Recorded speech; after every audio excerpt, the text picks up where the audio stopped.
This is the Relevant Podcast.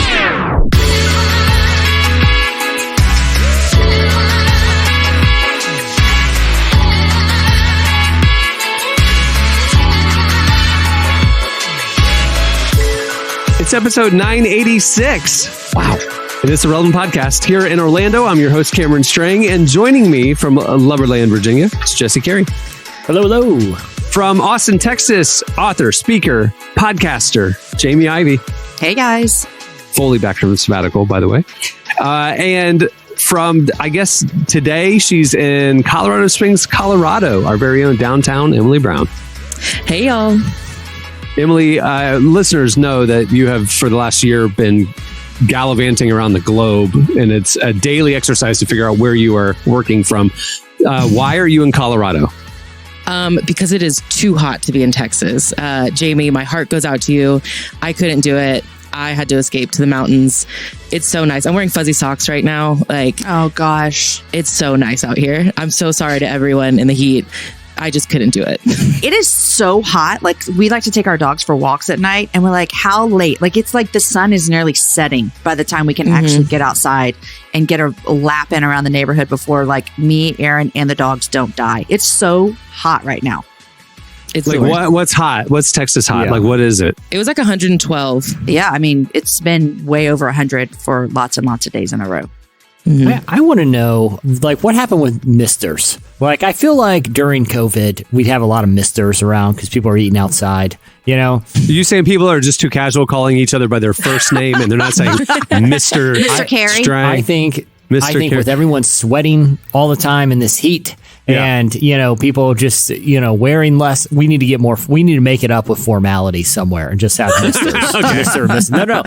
When I was at Disney, I took my family to Disney a while ago, and it was the most thrilling ride is anyone going to pass out here? Just from heat exhaustion. That was the big, Again, can we just or squirt guns? Can we just make the best of a bad situation? Can there just be buckets of water balloons on corners where you could just pick it up and throw it at pedestrians? There's got to be some.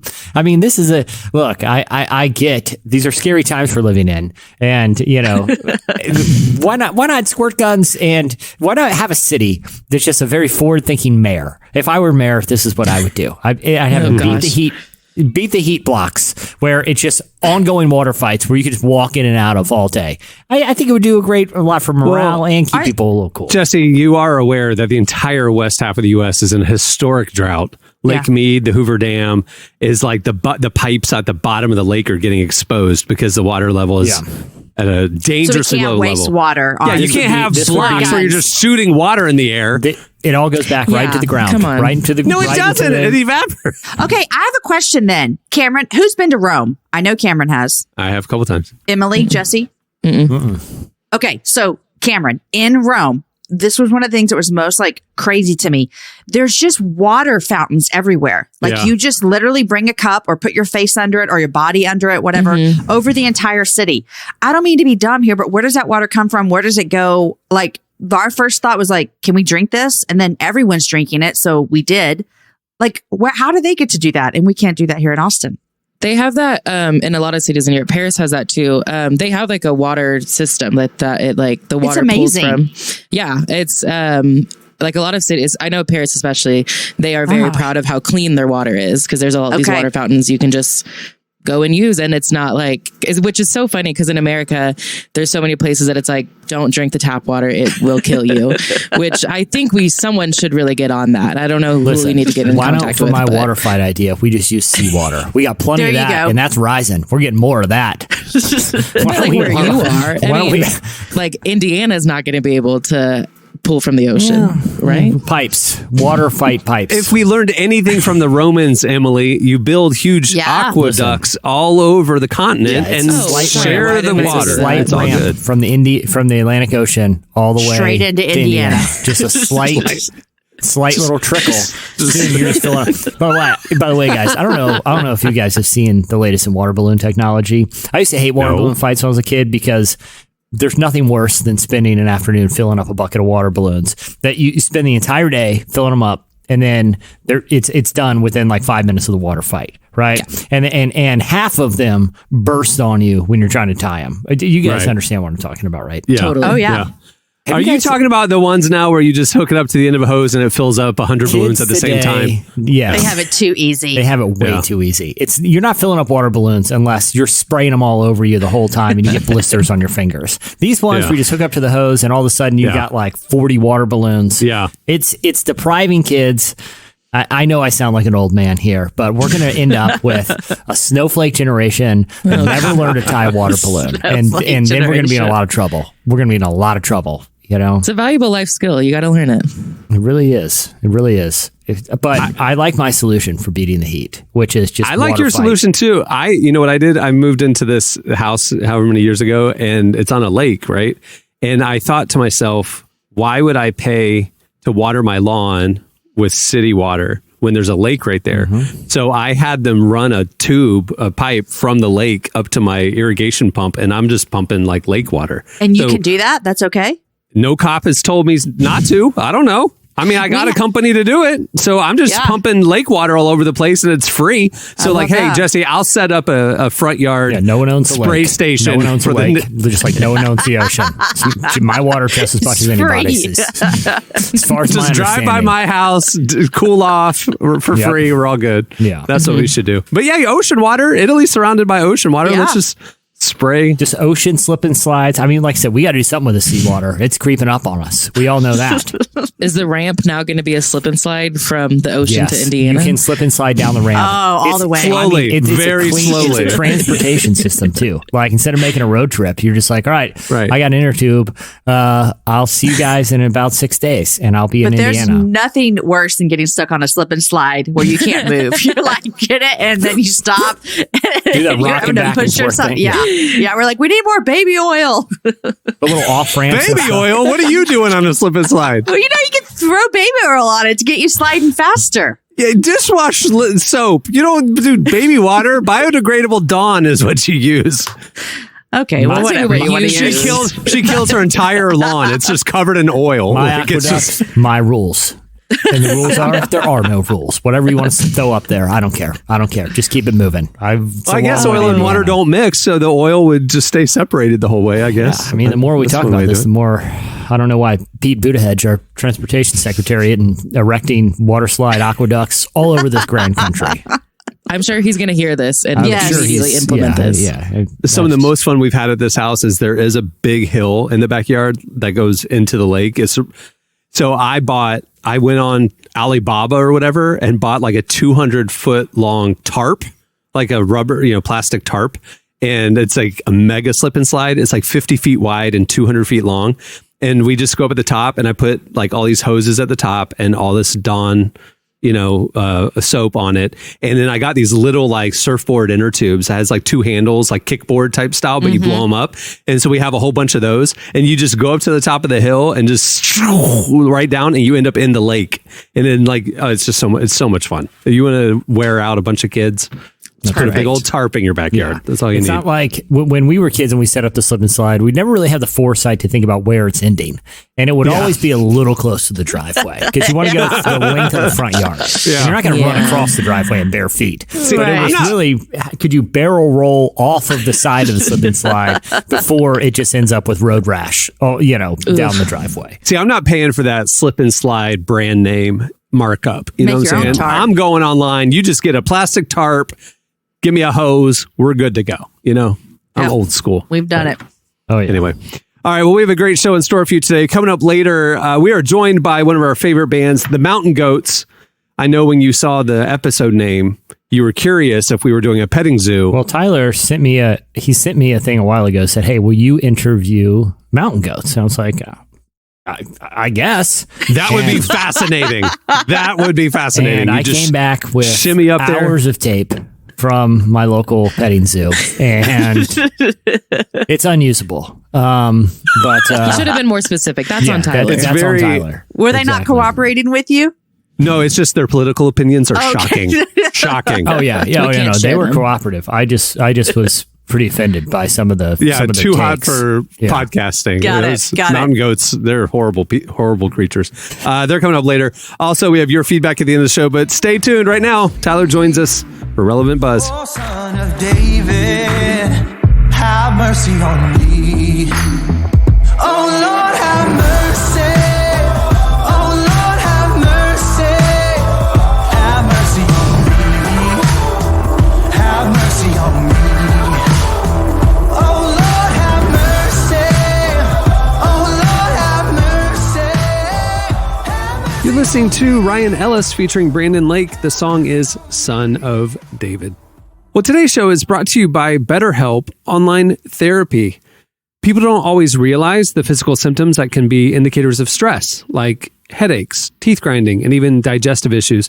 Stress affects all of us, whether it's because of a major assignment at work or the stress of, school, friends. There's a lot of stress. There's even times where I've lost sleep over stress. It's pretty frequent, actually.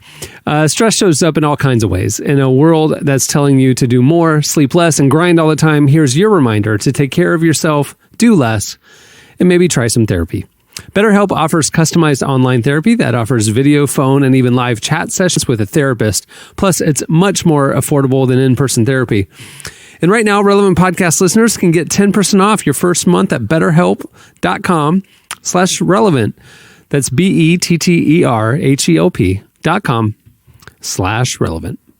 Okay, it's time for Relevant Buzz. Please welcome Relevant Senior Editor Tyler Huckabee, checking in from our outpost in Paris, France. Bonjour, Tyler. Bonjour, everybody. The Paris office. We're alive and kicking. Hey, has the Paris office gotten any AC installed? Because yesterday I sent him a message. I wanted to chat with him real quick, and he was like, and then a minute later he's like, I need to find a shirt. And so, he was so hot. I was like, take your time, buddy. It's all good. How are you? We were just talking about how we're beating the heat here, which is stealing municipal water for our own purposes and possibly constructing a very elaborate aqueduct / slip and slide system nationwide. Smart. I want to let you know how Americans are thinking. Yeah. Obviously, very known for our ingenuity. We're thinking like Romans. What are you talking about? We're not inventing anything. With how are you Parisians beating the heat? I can only speak for this Parisian, because I stayed pretty locked up in my house all day. Today I'm recording this on the 20th. The heat has broken here for now, so today feels pretty good. Yesterday, the couple days beforehand, it got a little toasty here. We used a few things at our disposal, including what the French call a swamp cooler, which I had never heard of. Okay. But we bought one of these, and it looks kind of like an air conditioning unit, but it's a fan, and you pour ice water in the back of it, and then the fan like blows the ice water, like the steam that comes off that water. Basically, it blows like into your apartment. Yeah, almost. I don't know if it worked. Thank you. I don't know if it was it was like, but you don't even get the mist really. It's just like, basically, like I did hear some weird like hacks for beating the heat here. You could tell these people aren't really used to this heat. Somebody was saying like, eat 4 pints of ice cream during the day, and that'll cool your body off in the evening. And they were serious. This was their idea. I think it was. Listen, if there's one thing, I did it. If there's one thing I know about trying to stave off heat exhaustion and heat stroke, it's you want to have as much dairy in your belly as possible at all. Exactly. Yeah. Just chug milk. What a fantastic decision that is. Milk was a very bad choice. Yeah, yesterday was, when we recorded this, yesterday was record-setting heat all time in London, which isn't far from Paris, and Paris was melting. I saw that the Royal Air Force had to shut down one of their bases because the planes couldn't take off because the runway melted. Literally, the Air Force runway melted in the UK. It's obvious, like it is no joke. A lot of death, a lot of animals not making it. It's really, really sad.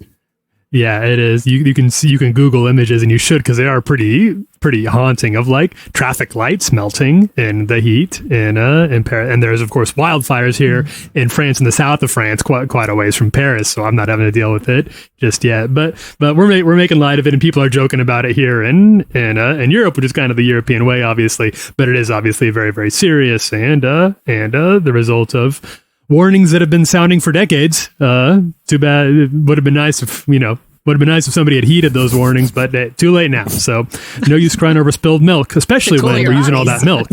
Yeah, try to stay cool. It's the one chance we have. It's just everyone on Earth just drink insane amounts of milk, and then we'll all get through this. Gross. If center left / progressive politicians had any strategic smarts, it would be this week, right now, that they'd all be pushing through climate change legislation, because everybody can go, I don't like this. Yeah. Let's do better. I don't want my runway melting. Push it in October when everybody's like, it's lovely outside. This isn't a crisis. Yeah. You know what I mean? Like, they need to do it right now. Having their most boring guy release like a PowerPoint documentary 15 years too early. Thanks a lot. Right. Thank you. Bad strategy. He was coming off of a high. He had just invented the internet. He was on a hot streak. He felt really good about it, and then the whole thing just crashed into the ground. Speaking of relevant buzz, tell us what else is going on in 2003. Yeah, right, Messenger. Yeah, that's all right. That's what we're talking about here. Well, the first thing I want to talk about, and this is this is kind of, have you guys seen any of this or heard of a new social media platform called Be Real? So one of those one-word things, Be Real, BRREAL. Yeah, Emily, I know you have. Emily as our Gen Z, our Zillennial reporter. I learned about it by reading relevantmagazine.com this week. So thank you for keeping me in the know. Perfect. But I would not have known prior to that. That's Emily. And I had seen some memes about it, but I didn't really understand. It was like, this is a thing that I don't understand, so I wasn't really sure. And Emily did a great write-up over at Relevant. You can go read about it there, because it is interesting. But I wanted to get you guys' thoughts on this, because it is sort of an interesting counter. It's very counter to every other social media platform that's out there right now, and it's becoming quite popular. So Be Real is the way it works, and Emily, you can correct me if I got any of this wrong, but I'm pulling from your notes, so hopefully they're not too wrong. Be Real is apparently it's operating as kind of like a casual Instagram, a way of taking out the curation, the filters, the way that you can sort of make your life look a lot better than it is. This is deliberately structured to make your life as real and unfiltered and unedited as possible on social media. No filters, no uploads. Each day, if you're a Be Real user, you receive a notification that gives you a 2-minute window to post one photo. So you have a window that comes out of the blue. You don't know what's going to happen. You got to be ready for it. You have 2 minutes to post. And when you post, the app uses your front and rear facing camera to capture a full picture of what you're actually doing. So it takes a picture of your face, takes a picture of what's behind the camera, where you're at. It posts them together, and then it just posts that to social media. That is the only thing you can do on Be Real right now. You cannot see how many followers you have. You cannot see likes. You cannot see, there's no comment section. There's no interaction. It is purely a social media app that's designed to show people who follow you exactly what you're doing on any given day. And that is Be Real. So that, Emily, did I get that mostly right? Is that the general idea? Comments, but they're not visible. Like, you have to click something to see them. So it really is, as you scroll it, you just see photos. Oh, okay. I see. All right. Okay. So you get the notification. Once you open the notification, you have 2 minutes to post a photo. I might not see the notification till 30 minutes after I got the notification. I can still post, but once I open the app, you then have 2 minutes to post. So, okay. So theoretically, you could run, if you know there's a notification, you could run out to the pool. Sure. Kick your shoes off, prop up, get your like cool book out, your Edith Wharton novel out or something like that, and take that. So theoretically, you could do it like that if you wanted to game the system. That's good to know, because like if you get the notification, let's say 30 minutes after you had lunch at Taco Bell. Exactly. You don't want to roll the dice. You don't want to roll the dice. I don't want to take a picture. I have a general rule of thumb.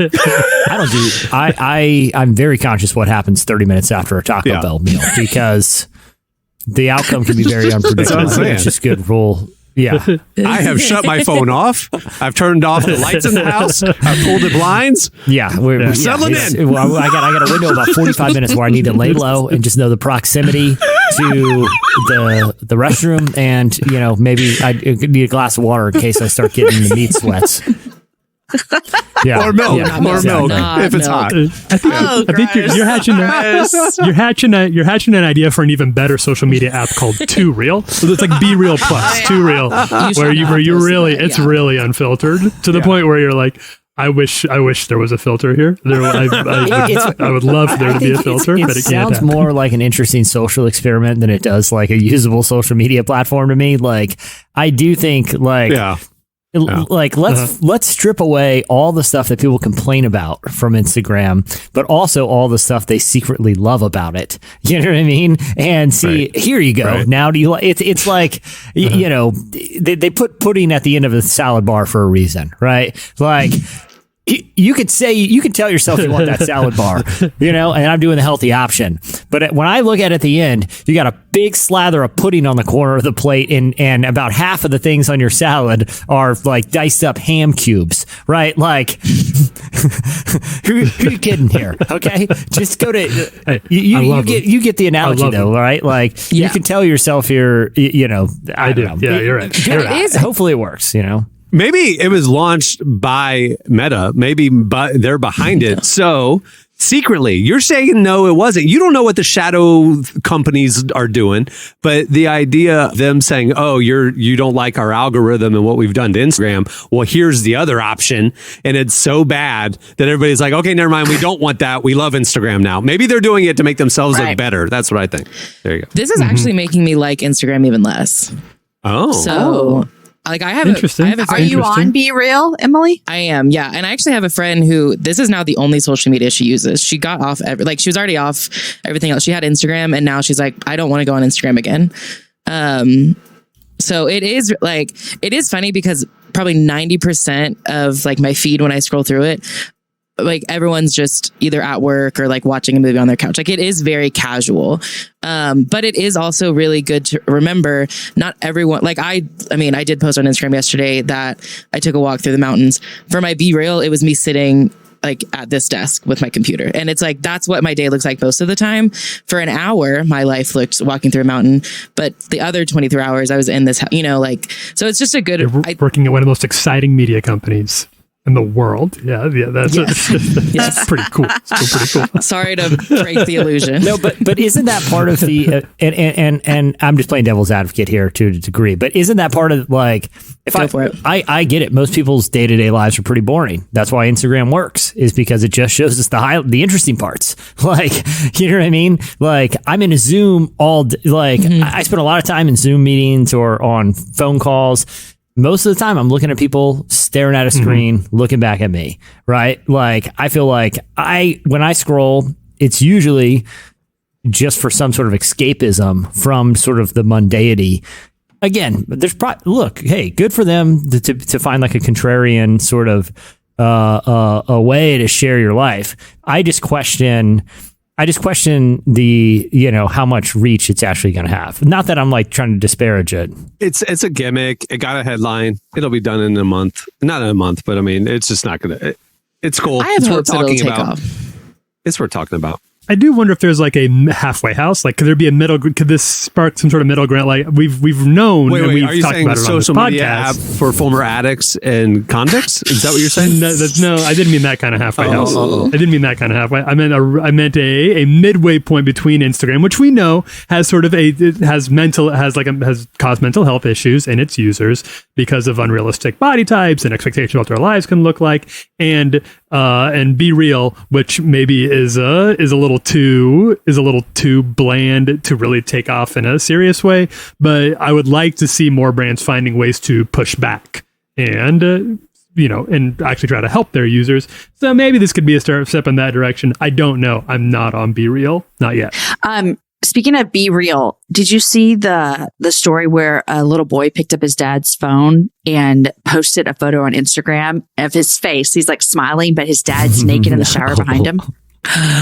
No. Worst case. Be a little Worst too case. real. Too real. Y'all. First of all, Why do you follow that account? Number one. I saw it on a news source. Number two, I thought Instagram blocked photos like that. Eventually, right? You have to flag it. Oh, so Jamie, you screenshotted it right away. You were like, oh, this will get, oh.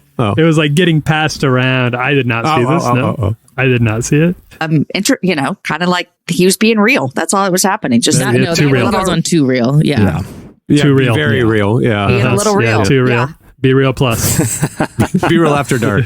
I texted y'all a phone. I texted y'all a screenshot of it. So please don't. Oh, great. Now I'm going to get flagged.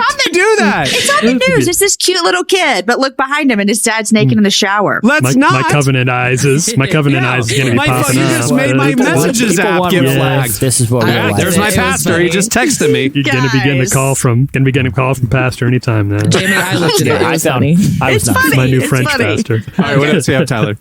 All right. Just as a quick warning, this next story is not dark, but it does discuss self-harm, and so I want to make people aware of that in case you're sensitive to that. Just say that off the top. So I want to talk about Constance Wu. Constance Wu, actress in Crazy Rich Asians, also the star of Fresh Off the Boat.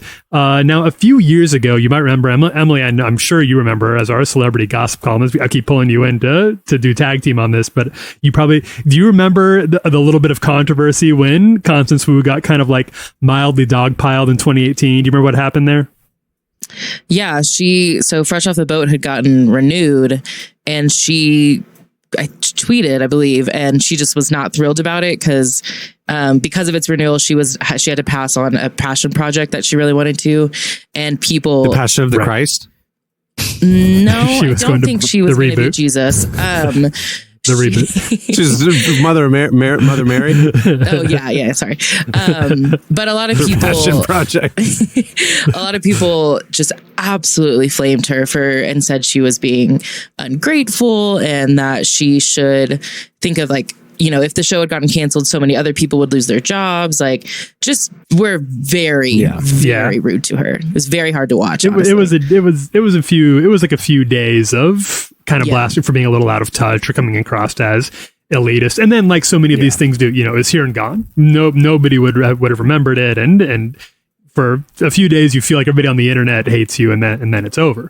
Well, she went off the internet at that time and was off the internet then for a few subsequent years. She came back just a few days ago and told what had happened in the subsequent years, and that she had heard not only from everybody on the internet but also from some of her colleagues in Hollywood and the acting profession that she was being very, very ungrateful, said that she didn't deserve her part, that she didn't deserve to have a job in Hollywood, and she said that she attempted suicide following that she was so down and so distressed over it.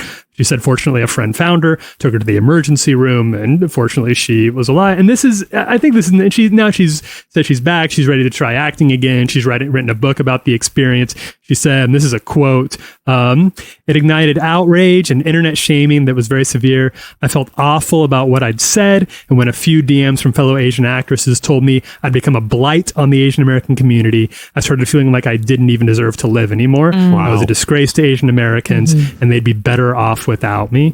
So that's the story that she's trying to tell right now. And I think this is something that's just so hard to remember in these internet pile-ons, is that person on the other side of it, and you just don't know what mental health state they're in, and if they're prepared to handle those sorts of dunks, the ratios that can oftentimes be, good natured if you don't know them, or you're just having a good time kind of joining in the person of the day tag game that everybody plays on social media. But for somebody like Constance Wu, who certainly seemed to have it all together, has a good career going, is working in Hollywood, it very nearly cost her her life. And it's really, I know we talk about this a lot, but it is really, really important to remember the flesh and blood people on the other side of these internet conversations and how easily these things can go awry. And I mean, it never ceases to be like the weird little human nature impulse, especially the one that is amplified probably by social media algorithms, just because they, whether intentionally designed that way or just by default of them attracting a lot of attention. but it's like, here is a person I've never met in an industry I know almost nothing about, involved in a situation that affects my life in no way possible. Here's my meanest take about them. It's like, why? What is this info? Where does it come from? Like, who cares? You know what I mean? Yeah. Yeah. I think sometimes too, like people think, oh, you know, she's famous. Like I get to tell her what I want her to do or to think about her because she's famous. Like I think people do that with professional athletes as well. Like, okay, you make like $100 billion a year. You have to talk to me when I see you in you know, the store because you work for me, which is like this weird way that I would call us just like normal pedestrian people here look at famous people and think you owe me something because you're famous. And it's like you said, we're just forgetting that's actually just a real life person who, if they had a Be Real app, they would just be sitting at their computer too, you know, throughout the day. Just, I mean, obviously they have some parts of their life that are glamorous, but most of them would probably say like, I hate that part. I hate the glamorous stuff. Like, I just want to be with my family and do a normal person's life. So, I hate it.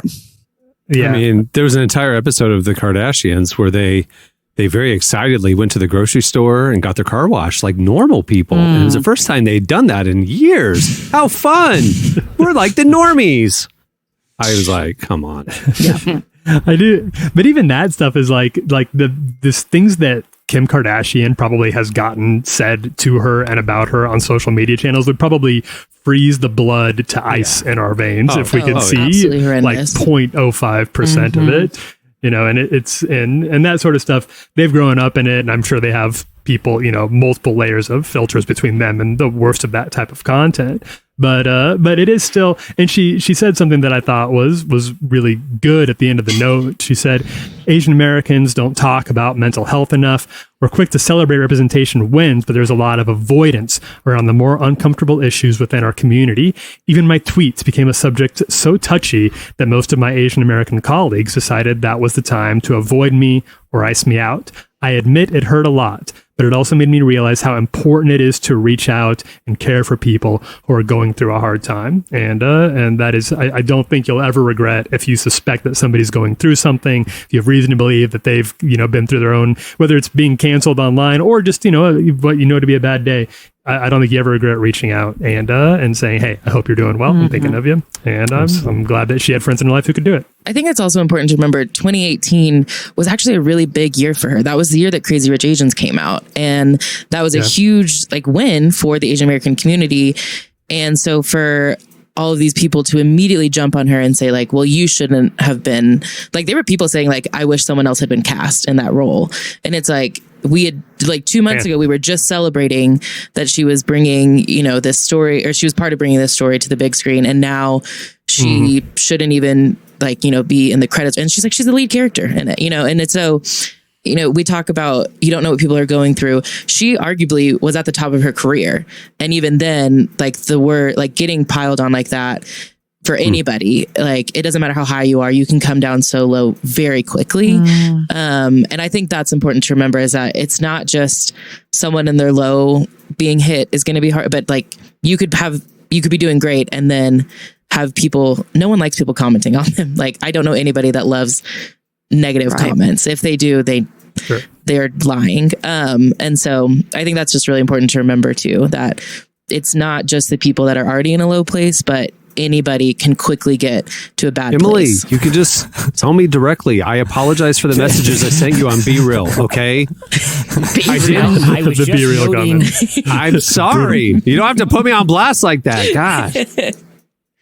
I thought that was I was concerned that you had Taco Bell 30 minutes ago and you're posting on I'm sorry. Anyway, posted a Be Real of my face and an oncoming car while I was driving. I was behind the wheel. I was concerned. Episode. It's like I guess I can spoil it because it's like 6 years old of Black Mirror called "Hated in the Nation." That deals. It was sort of apocryphal because it came out in like 2016, I think. Have you guys seen that episode? Where essentially, I have, yes. And if you're looking for an interesting parable about the power of cancel culture, like the premise is people who are the subject of this certain hashtag where, you know, they've done something that outrages the public, whether deserving or undeserving or whatever degree of deserving, you know, and people start tweeting about them.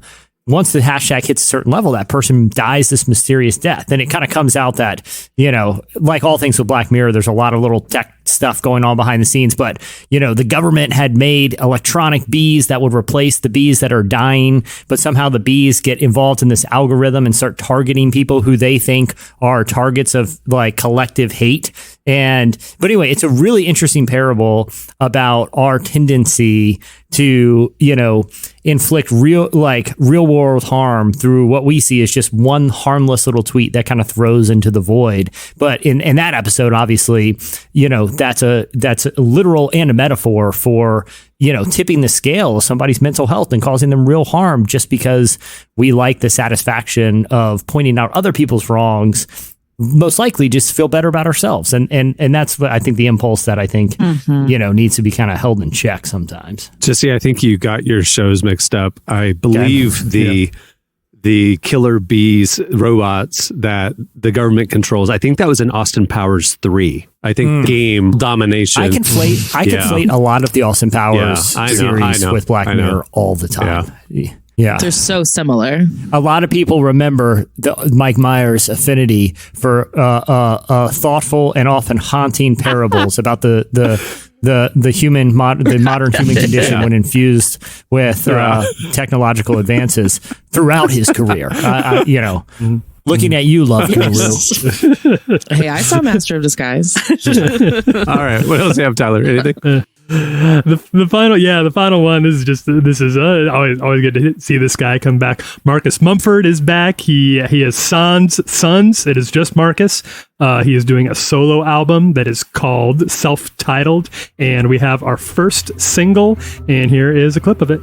But when I began to tell, it became the hardest thing I ever said out loud.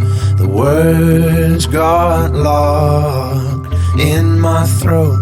Man, I choked. And this is what it feels like to be free, even though it follows back down stairs into the dark with me. That song is called Cannonball, and there's a music video directed by some guy named Steven Spielberg that you can watch over at relevantmagazine.com. Steven Spielberg's first ever music video that he's ever done. Hopefully not his last. And hopefully not his last. I wonder if he doesn't return to the Sons, could they just start a band called Mumford's Sons? Like possessive Mumford's Sons?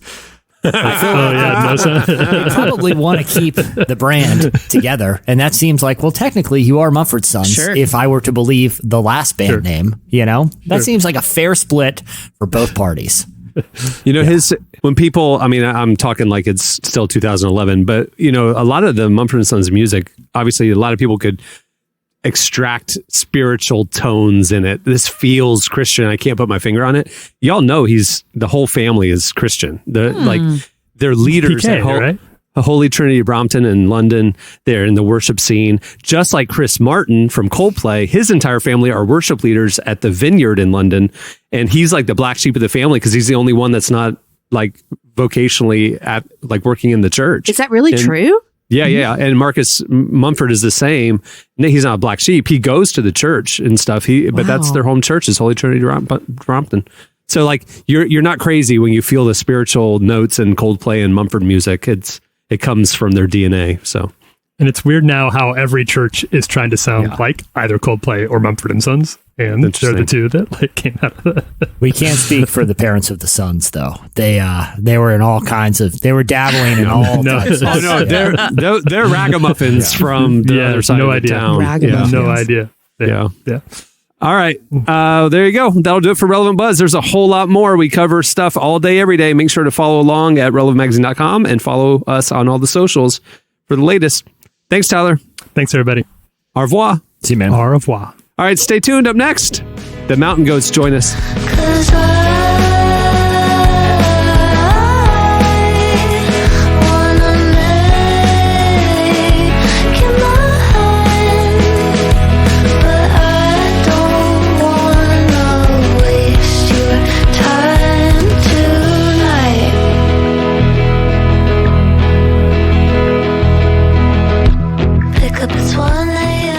You're listening listening to Lenny Rayan. The song is Waste Your Time, which listening to this podcast does not do. Does not waste your time. Well, today's show is brought to you by the Lumo Project. Lumo is a stunning visual Bible project that'll help you see the gospel in a compelling new light. If you've ever wondered if the Gospels talk about the big questions we face in life today, like things like addiction, money, depression, doubt, well, they're all in there. And with Lumo, you can experience Jesus' teachings and story in a completely new way. Check out Lumo's free, beautifully shot, cinematic, incredible scripture videos by searching the Lumo Project at YouTube. And for other free resources, including small group studies that we helped with and more, check out lumoproject.com. That's LUMO project.com. Well, our guest today is John Darnielle from the Mountain Goats. They're an indie folk band who've been making some of our favorite music for over 30 years now. John sat down with our very own Tyler Huckabee to talk about the importance of all the small choices we make in life, how he's choosing to forge his own path, and the CCM music he's really, really passionate about. You probably saw our feature with the Mountain Goats in the summer issue of Relevant, which is out now. We've been pushing it out over the last couple of weeks. Well, this is part of that conversation. Here is John Darnielle from the Mountain Goats.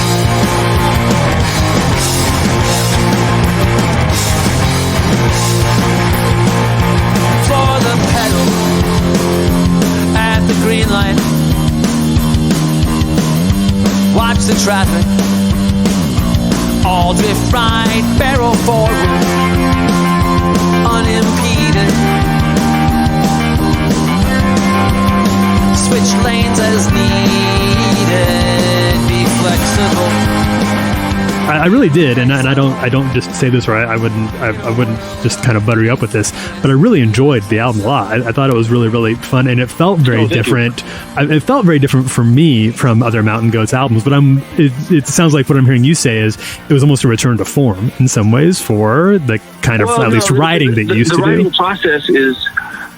The writing is different. The recording is in line with the last few, where we always have a guest on, get some other people in the studio to inspire and stuff. But I mean, the thing is, like, it was also the conditions for writing it are completely unique in our lives, insofar as, like, we hadn't, we'd only seen each other for the live stream that we did in the summer.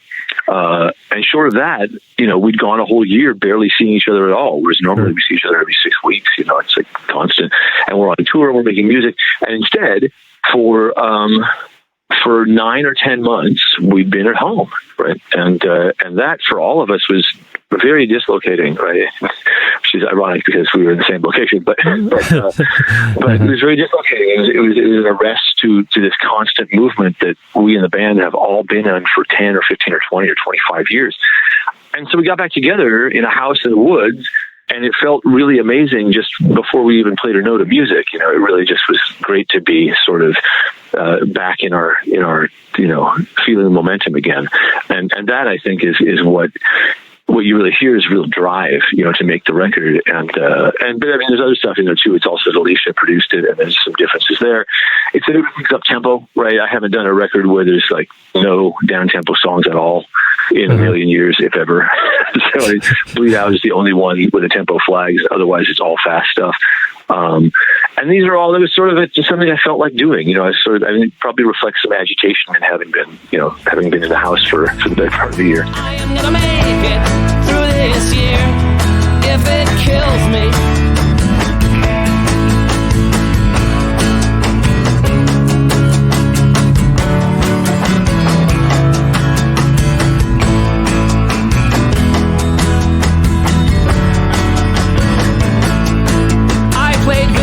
Games in a drunken haze. I was 17 years young.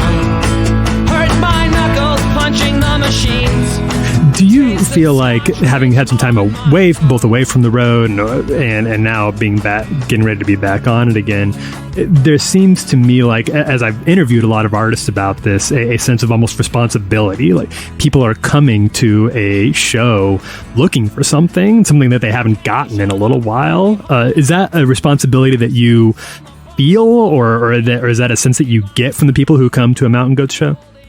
I mean, the feeling we got when we went back out a year ago, last August, was like people are really excited to hear live music. I mean, because live music is special and it's not reproducible, right? It's like the best live album in the world is not the same as standing in a room where it happens, right? And so, and you could feel it. The first show, I remember what it was August the 6th in Asheville, and people were just, you could feel the electricity, and it was during the Delta surge. So the first show was unmasked pretty much, and by the third night it was getting gnarly. So, but yeah, no, there's for everybody, for us on stage and the audience, there's an increased feeling of gratitude. That would be the ideal thing to take out of all this. If when I say ideal, I say that with some bitterness, because we're not going to get the ideal outcome from this, but the feeling of gratitude to be back at it after not being able to do it, I think is a shared feeling on either side of the apron. Yeah.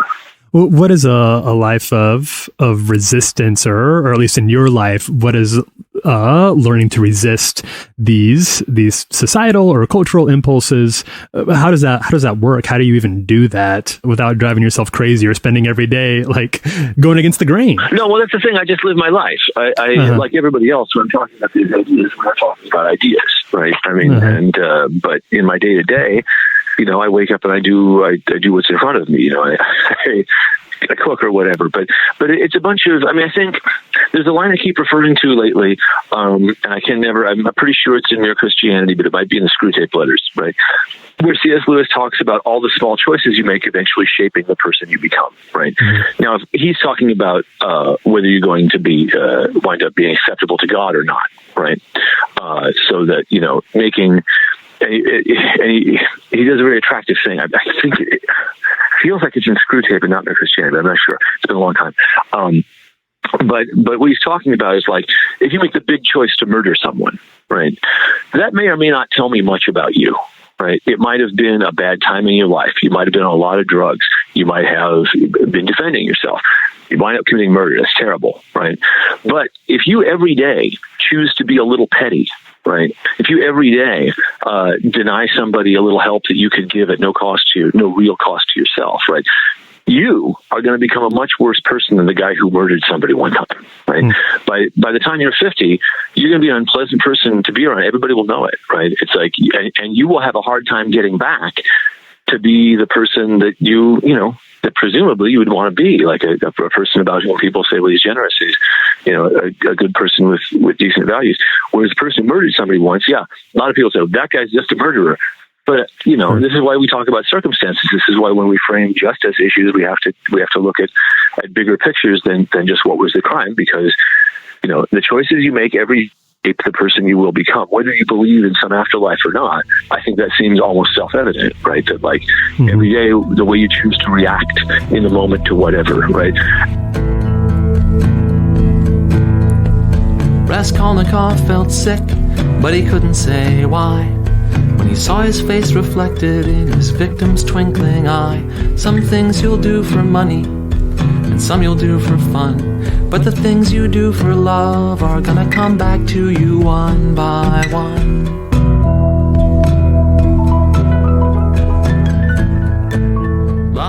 One thing that I really do admire about your storytelling, and that I think is very difficult to do, at least very difficult for a lot of people in my, we write for a faith-based outlet, so it seems like a lot of the writing that we get, the narratives that we get, the storytelling that we get, comes with sort of a prepackaged idea. Like there's almost a sermon that they're trying to fool you into thinking that it's not a sermon, but you can kind of hear it in there. And if you to listen to your music when you do these sort of narratives, for it to be just pure storytelling, which is what I often feel like it is, I don't get the sense of an agenda behind it. I think that is kind of hard, and I think it's increasingly rare, and I'm wondering if that's deliberate on your part, or if that's something that you feel as well. Well, what I would say is that I trust that anything I have to say, any editorial point that I might be making as a person behind it will come through in the story. I would dispute that it's all literally like neutral storytelling. I would say most of these stories do have some sort of, I wouldn't say a message, but there's an angle, right? There's something like, especially First Blood on here, that's like almost that almost is a protest song, right? But all of them have, I mean, any text, if you read it a little bit, you say, well, where's the text coming from? Where is the narrator? How does the narrator think, and what does the author think of the narrator? Right? These are with Mountain Goat stuff. What does the narrator think, and what does John think of the narrator? These are important questions. But yeah, so I don't think it's a pure storytelling. However, I also think it's important that you be able to receive it at that level, right? I don't want it to be didactic. I don't want to be telling a story where you go, oh, I'm only hearing this story so I can get his point across. Well, that's a weak story. If you I mean, plenty of people are never going to apprehend the point of a story, whether it's a book or whatever. So you should tell a story in such a way that it can just be entertainment, right? But also, I think most of these songs have a few layers beyond just getting the story through. I'm doing this for revenge. I'm doing this to try and stay true. I'm doing this for the ones they had to leave behind. I'm doing this for you.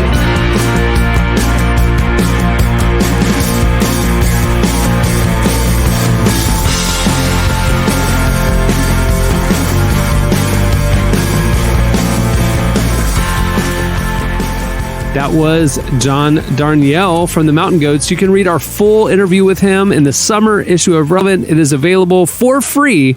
Just click the magazine tab at relevantmagazine.com. It's presented by our friends at World Vision. Okay, stay tuned. Up next, it's your feedback. I woke up, that's enough. Look in the mirror, fresh off the dust. Talk to me nice, don't interrupt. Don't need to settle, I'm on another level, yeah. I'm done with feeling low, don't take it personal. This life's a miracle, yeah. So I look up, we're matching up. No need to settle, I'm on another level, yeah. Cause when it's smooth or it's rough, I know you fill up my cup. You give me more than enough, so now I'm turning. You're listening to Blanca and Jacqueline Carr. The song is New Day. All right, it's time for your feedback. Last week, we got talking about the scandalous Virginia state flag, the only R-rated flag in our fair nation. It's similar, it's akin to the photo that Jamie sent all of us while we've been recording this podcast of the dad in the shower. It's that scandalous. It's Jamie Ivey level scandalous, if you hear what I'm saying. So got us thinking about state flags and redesigning state flags to be more accurate to your state. We asked you, if you could redesign your state flag, what would you include to correctly represent your state? You hit us up on Twitter at Relevant Podcast. Here's a few of our favorites. I like Berto's. He gave two here. One for Florida, which his flag would be a man in a camo hat swinging an alligator around by the tail. Seems very apropos. I think for most parts of the state, I could see that on a flag. Or maybe a statue when you cross over the border. A big bronze animatronic statue. Welcoming I feel like you. if I saw that flag, is it a rotating statue or is it a stationary statue? Like if it rotates because he's swinging... I feel like in Florida, they're going to go. I mean, you got Disney there. We'll get the animatronic wizards who did the House of Presidents and just get them on this. Yeah. And maybe we can take little slow motion boat rides around it too, just for the fun of it, because that's half of Disney now. And the other one Berto said was the Massachusetts logo would be the logos of all the sports teams laughing at everyone else's teams. Whatever, Berto. I'm sick of you Boston people. I agree. But it is kind of true. Yeah, I just kind of... I liked Tim Jacobson's for North Dakota, a flag representing our two seasons, construction and winter. And it's just very interesting that those are apparently I've never been to North Dakota. All the cold states are like that, Emily. It's like they have 9 months of winter. And so literally, if you need to do anything in life this year, you got 3 months. We got to build a house. It's like extreme makeover home edition. They are popping those houses up. Construction season. Oh yeah! Wow, Montana's like that too. Yep. All right, I like that one. I like this one where I guess Beverly. This is like a Colbert show joke. How about all of our governors behind bars? Beverly was. Yeah, I see like the Monopoly get out of jail free guy with like blood she has going. thoughts. It's a wait, don't tell me level pun. Like, like it's a Saturday morning NPR game show pun. Noah Gerties says the Wisconsin state flag would just be a large rectangular block of cheese with a mug of beer in the middle. I like it. Ooh. That seems right. That'd be a sounds great like flag. a lunch. Yeah. Again, that all these sounds- flags, What I lunch? see it. I know exactly what What state lunch is that a block of cheese and a mug of beer? Jamie. Listen, A I love fantastic cheese so much. Jamie, does that And- not sound like an awesome lunch to you? Like, Yes. if someone orders you that and be like, hey, you got it. This is your lunch day. Be like, what a Cheese day. and beer. Okay. Well, you're talking about like those blocks, like those rectangular blocks of cheese you can buy at the grocery store. Like you just eat it, like you just peel back the thing. You just I mean, if it's Doesn't matter. listen, I just was in Italy. If it's really good cheese, I'm just going to get me a little cheese slicer and just, I would ask for some crackers, but I you know, get it. there's that. I get Yeah. it. Yeah, put some nachos. Get some. You could go nacho. You could go a nacho route. You could Yes. go. I mean, you could go cream of broccoli soup if you want. Just melt some broccoli in the mix. You know, it's a very versatile meal. You're just one ingredient away from like 5 fantastic meals. You get grilled cheese in there. You can get pretzels, whatever. All right. Bob said for Indiana, a race car painted like a basketball stuck in traffic. Which I love people coming out here like throwing heat at their state. Like, man, the traffic's too bad here, apparently, in Indiana, is what he's kind of saying, I guess. So much so we need to put it on the state flag. Yes. I can't tell. Along with if North Dakota. I can't tell if Sarah is tweeting us the answer to the question or like a new country album I haven't heard of, because she wrote Kentucky Bourbon and Horses. Like if someone were to tell me, have you heard of the new album from Kentucky? Bourbon and Horses? No, let's fire it up. Let's Kevin Lockwood said, give it a shot, man. he's just upset. He's just literally He's mad. said, this is his tweet. Yeah. This is his response. We said, you want to redesign your state flag with some things that'll be very specific to your state. He said, literally someone cutting off their nose to spite their face is their state flag, because that's the official policy of the entire rest of the state of Pennsylvania toward its largest city. Pray for my strength in the Lord, y'all. He's not having it. He's Wow. not happy. He needs Very some prayers. specific. Yeah, that seems like He needs to go to spend some time in Kentucky and have some bourbon and hang out with horses and just take That's the edge right. off. I mean, Cheese and Yeah, beer, go to too, while you're Wisconsin. at yeah, it. those states seem super chill. It's an East Coast thing, I think. East Coast, we got Boston literally bullying people on the flag. We have Florida doing something wild and reckless for everyone to see. The R-rated Virginia. You know, we the got R-rated Virginia. somebody Yeah. cutting off their Pennsylvania. nose to spite their face in Pennsylvania. you go about 300 miles west, and they're just like, I don't know, we got bourbon, horses, cheese, and beer. You just kind Have a seat. of doing our thing. All right. Well, there's a lot Not more where looking that for came trouble. from. We appreciate Just- all y'all's replies. Okay, it's time for this week's. Editorial question of the week. All right. Well, at the beginning of the show, we got talking about melting runways and cold milk baths as ways to beat the heat. We want to know your way to beat the heat. And don't just say go in the air conditioning. Let's assume you're living on the West Coast or in Paris where they don't have air conditioning because it doesn't get very hot. So what should Tyler do to beat the heat in his suffocatingly hot Parisian apartment? Hit us up on Twitter at Relevant Podcast, or you can reply on IG as well when we post it in our stories. Okay, before we wrap things up, I want to give a couple updates. First of all, I want to thank John Darnielle for joining us today. Don't forget to check out our full conversation with him in the newest issue of Relevant. It's available right now for free. Just click the magazine at relevantmagazine.com. It's presented by World Vision. Make sure to check out their amazing work. You'll also see features with the likes of Jon Favreau, James Vincent McMorrow, Rainn Wilson, Maverick City Music's Naomi Rain, and a lot more. Go check it out. Also, if you are a Relevant Plus subscriber, you get an enhanced, ad-free, beautifully designed version of the issue, and it's available for your download now in your dashboard at relevantmagazine.com. If you haven't signed up for Relevant Plus, it is a great way to experience all that we produce. You get unlimited ad-free reading at relevantmagazine.com. You get this podcast released early and also ad-free. You get an exclusive subscriber podcast every week. You also get, like I mentioned, an enhanced, beautiful edition of our digital issue. And plans start as low as $250 a month. We also drop exclusives and other things throughout the year as well. So make sure to check it out. Relevant Plus. It's a great option for experiencing our content ad-free. Also, if you like the music on this show, check out our Spotify playlist. We've got not only the Heard on the Relevant Podcast playlist, but we have Relevant Worship and Indie and Hip Hop. We're adding to them every week. And it's good background music for your workday. Go check it out. And make sure that relevantmagazine.com is part of your daily web browsing. We're publishing from morning to night every weekday over at relevantmagazine.com, covering the intersection of faith, life, culture, and justice like no one else. You don't want to miss a thing. Go check it out. Okay, on that note, we'll wrap it up. I'm Cameron Strang. I'm Jesse Gary. I'm Jamie Ivey. I'm Emily Brown. We'll see you next time. Have a great week, everyone.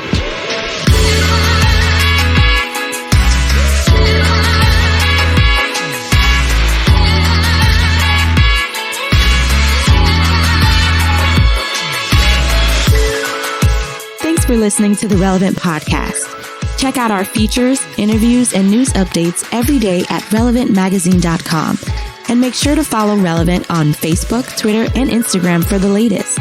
For more great podcasts, browse the shows on the Relevant Podcast Network, which you can find at our site. And while you're there, don't miss the all-new era of Relevant Magazine. A new issue releases every other month at relevantmagazine.com.